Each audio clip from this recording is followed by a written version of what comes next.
కానీ ఏంట్రా బాబు మొత్తం మగాలేనా? బాయ్స్ కాలేజీ ఇది. నేను ఇంటర్లో బాయ్స్ కాలేజీ, ఎవ్వరు అసలు ఒక్క అమ్మాయి, చివరికి ఎవ్వరూ లేక బయట గేట్ దగ్గరికి వచ్చి మన లాస్ట్ బెంచ్ ఎంతమంది ఉన్నారు? లాస్ట్ బెంచ్ బ్యాచ్ ఎవరన్నా? 2 బెంచ్ మొత్తం అందరూ లాస్ట్ బెంచ్లో కూర్చుంటే ముందు ఎవరైనా కూర్చునేది. నాకు తెలుసు ఈ స్పెట్స్ పెట్టుకున్న బ్యాచ్ అంతా ఫస్ట్ బెంచే. ఇదేంటి ఆయన? ఇదా ఒక పెద్ద పేషెంట్ రాసుకొని వచ్చాడన్న.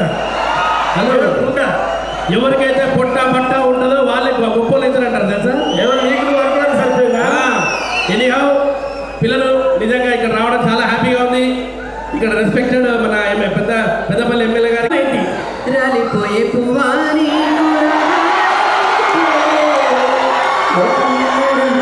ఒక్కసారి ఈ కళ్ళని చూసి మాట్లాడరాదు. ఆ కళ్ళని చూస్తే నాకు కళ్ళకలక తప్ప ఏమీ రావట్లేదు.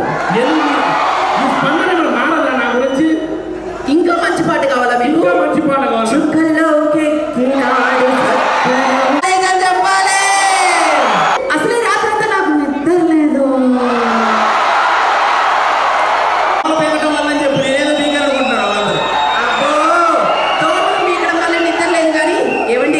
నేను అందంగా ఉన్నారా?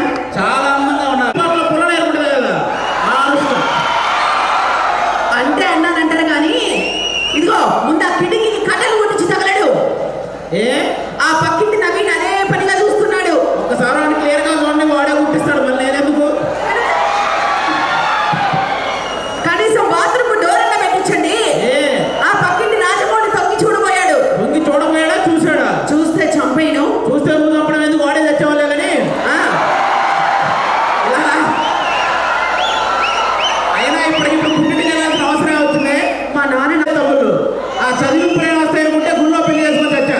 అక్కడ కానుకలు ఉండి అంటే మొత్తం తీసుకెళ్ళి అందులో వేస్తారు. ఇక్కడ నాకేం వస్తాయి? హలో, మీ పుట్టింటోళ్ళ గురించి చెప్పు.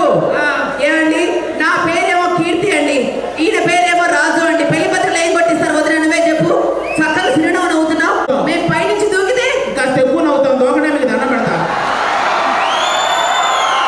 హలో, ఎక్కువ తక్కువ మాట్లాడుకో.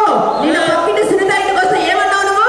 పక్కింటి సుజాతతో గొడవండి. ఇప్పుడు మనం పొద్దున్నే టిఫిన్ చేసే టైంకి ఎవరైనా ఇంటికి వస్తే ఏమంటాం? రండి టిఫిన్ చేద్దాం అంటాం. మధ్యాహ్నం భోజనం చేసే టైంకి వస్తే రండి భోజనం చేద్దాం అంటాం. అది రాత్రి పడుకునే టైంకి వచ్చింది.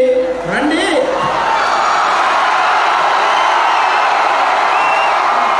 ఇదిగో, ఇలాంటి మాటలు మాట్లాడితే నాకు కోపం వస్తుంది. తమ్ముడు నా తప్పే ఉందమ్మా అందులో. అమ్మ మామూలు గారు, మామూలు దోష కాదండి అది. సరే కానీ ఇదిగో ఇంతకీ ఏమండి అంటే అన్నారు అంటారు కానీ ప్రతి మాటకు అక్కడికి మీ మగవాళ్ళే తెలివైన వాళ్ళట్టు మాత్రం సమాధానం చెప్పకండి. మగవాళ్ళే తెలివైన వాళ్ళంటే ఇక్కడ ఉన్న మగాళ్ళంతా తెలివైన వాళ్ళే. మా బ్యాచ్ సరే, ఈవెన్ లెక్చరర్తో సహా మగాళ్ళే తెలివైన వాళ్ళు. సరే, మీ మగవాళ్ళంతా తెలివైన వాళ్ళైతే ఈరోజు ఒక ప్రశ్న అడుగుతున్న ఆన్సర్ చెప్పండి. ఓకే. మీరు అలా కరీంనగర్ రోడ్డు మీద నడుచుకుంటూ వెళ్తున్నారు. ఓకే. మీకు ఒక డబ్బున్న మూట, ఒక తెలుగున్న మూట దొరికాయి. మీ మగవాళ్ళు ఏం తీసుకుంటారు? మా మగాళ్ళం అయితే డబ్బున మూటే తీసుకుంటాం. అదే మా ఆడవాళ్ళం అయితే తెలుగున్న మూట తీసుకుంటాం తెలుసా? అంటే ఏంటి, మా ఆడవాళ్ళకి తెలియలేదంటావా? అంటే మా దగ్గర డబ్బు లేదు, మీ దగ్గర తెలియలేదు. సరే కానీ ఏమండి, ఏమండో చెప్పు. అసలు మీకు పెళ్ళాన్ని ఎలా చూసుకోవాలో తెలుసా అండి? ఎలా చూసుకోవాలి? ఎదుటి సుబ్బారావు గారిని చూడండి. వారానికి 3 సార్లు వాళ్ళ ఆవిడ సినిమాకి తీసుకొని వెళ్తానంటాడు. నువ్వు ఏ రోజున తీసుకెళ్ళవా? నేను చాలా సార్లు అడిగి అది రాలేదు. నన్నే చేయమంటావు? ఆవిడ కాదండి, నన్ను తీసుకెళ్ళచ్చు కదా. నిన్న నువ్వు చూపించే సినిమా చాలంటే మళ్ళీ నీకో సినిమానా? కనీసం పక్కింటి లక్ష్మణరావు చూసి నేర్చుకోండి. ఆడేం చేశాడు? వాళ్ళ ఆవిడ పువ్వుల పెట్టి చూసుకుంటాడంట. వాళ్ళ పూల వ్యాపారం కాబట్టి పువ్వులో పెట్టి చూసుకున్నాడు. మన కారం వ్యాపారం మరి. వద్దులేండి వద్దు మరి. సరే కానీ ఏ మాటకు ఆ మాట. 90 వేసిన తర్వాత ఎవరైనా నీకు ఐశ్వర్య రాయేనా? అంతే కదా మరి. సరే ఇదిగో. సరే సరే. నీకోసం ఈ కొడుకు నీకేం కావాలో అడుగు. దాని మూతికి అడుగు. సార్ ఆవిడ జుట్టు అంత బాగుంది, ఏమంటారు సార్ జుట్టుకి?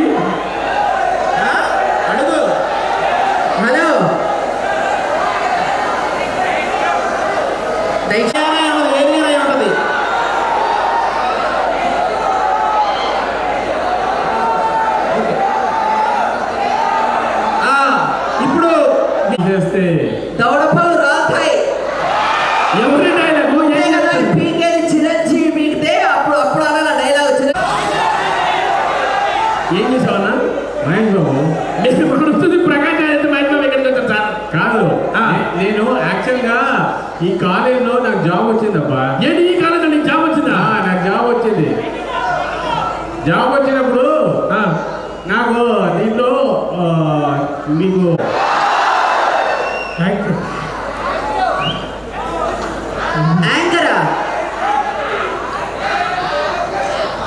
కళ్ళు ఎలా ఉన్నా నా స్టైల్లో చెప్తా. చెప్పు.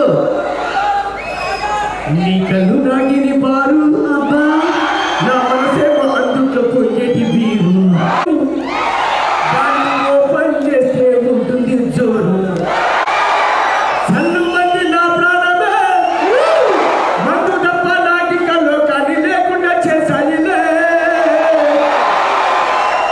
వేపుతున్నా చెప్పలే సునామీల నాలో బలే, రోడ్డు మీద పక్కను డ్రైవుల నంద బరువబలే, నీ కళ్ళు నాగిని బారు నా మనసేమో అందాయా, నా మాటలు బాయ్. హలో, ఈవిడ మా అక్క. ఎవరు? మా అక్క. కొంచెం ఫారెన్ వాటిలాగా ఎంత తెల్లగున్నవే, ఎలక్షన్స్ లోనప్పుడు ఈ లిక్కరులాగా ఎంత చక్కగున్నవే, పక్క డ్రైవర్ అని పీసీ రోడ్డు లాగా ఎంత చక్కగున్నదే. ఒక్కసారి నడవవా? నడువు అమ్మ, నడువు.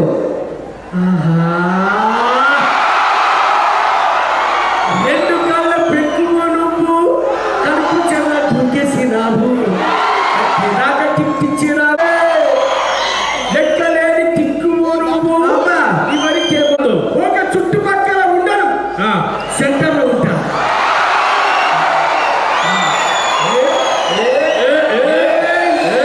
కడుపుల గుద్దితే గుండె పగిలిపోవాలి. కడుపులో ఉంటే కడుపుల గుద్దితే గుండె పగిలిపోవాలి. మరి ఈడ ముందు ఇది ఎట్లా వలుగుతారా? ఈడ గుద్దితే గుండె ఎట్లా వలుగుతారా? మరి ఈడ తాగితే ఎంత తగులుతుందిరా? ఒరేయ్, ఎక్కువ తక్కువ మాట్లాడుకో, మేము కళాకారులం చెప్తున్నాను నేను. ఎందుకు? రాత్రంతా వాళ్ళకి గోల పెట్టుకుని ఉంటాడు కాబట్టి.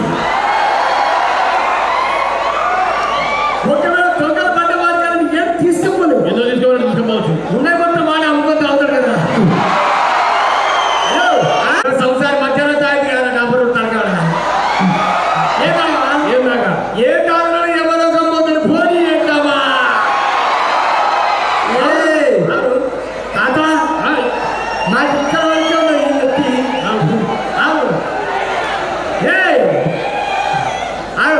తాత ఏంటి? మాకు ఇక్కడ వరకే ఉన్నాయి. ఏ గోదావరి ఎప్పుడు వస్తుంది?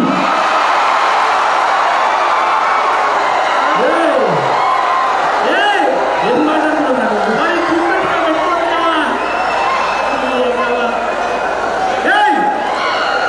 పవన్ కళ్యాణ్ ఫ్యాన్స్ ఎంతమంది? ఏయ్, దవడపళ్ళు రాలగొడతా నీకు. పవన్ కళ్యాణ్ గారికి ఫ్యాన్స్ గారు భక్తులు మాత్రమే ఉంటారు. హలో, ఆ, పవన్ కళ్యాణ్ గారు పాట పాడి పక్క పోతారు. నేను పాడు ఒకసారి. పాడాలి అవుతా. మా నాన్న బారులో గుమస్తా, రోజు వెళ్ళి తాగేస్తా, వైను అయినా బిస్కీ అయినా డోంట్ కేర్ అంట తుమ్మేస్తా, వాటర్ ఉంటే తుల్లేస్తా, సామాన్లన్నీ అమ్మేస్తా, బాడీలోన చెమట కూడా మందు అయ్యేలా తాగేస్తా, వెయ్ ఇంకాస్త ఐసే వెయ్, చేయబెట్టి కలిపేసేయ్, నాలో గిరిగిరగర. నేనేం చెప్పినా తాగితే లాభాలు లేన్న. అవును. తాగి గోల పెడితే ఎవరు వాడిని అరుస్తూ ఉన్నాడు, కుక్కలే కరుస్తూ ఉన్నాడు, వాళ్ళు ఇచ్చేదిస్తాడు. అవును. ఉన్నాయి మొత్తం అమ్ముకొని తాగాలంటే వాడు పిక్కగా పిచ్చగాడు. అవును. తాగిన మధ్యనే పోతాడు అంటే చనిపోతాడు అన్న. లిక్కర్కి లివర్కి అంటే లిక్కర్ పట్టుకుంటే లివర్ పోతుందని చెప్పిన. అవును. ఇవన్నీ లాభాలా నష్టాలా? నష్టాలే. కాబట్టి నేను చెప్పినన్ని నష్టాలే. కాబట్టి ప్రతి ఒక్కరు కూడా అలాంటి చెడు వ్యసనాలు కాకుండా మీరందరూ మంచి విద్యార్థులు, ఈరోజు ఎంజాయ్ చేస్తూ ఉన్నారు. రేపు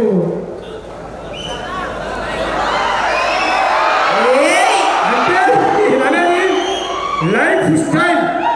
జీవితంలో చాలా మంది ఏంటంటే లైఫ్ని వదిలేసి స్టైల్ పడుతున్నారు. అది కాదు లైఫ్ స్టైల్ అంటే.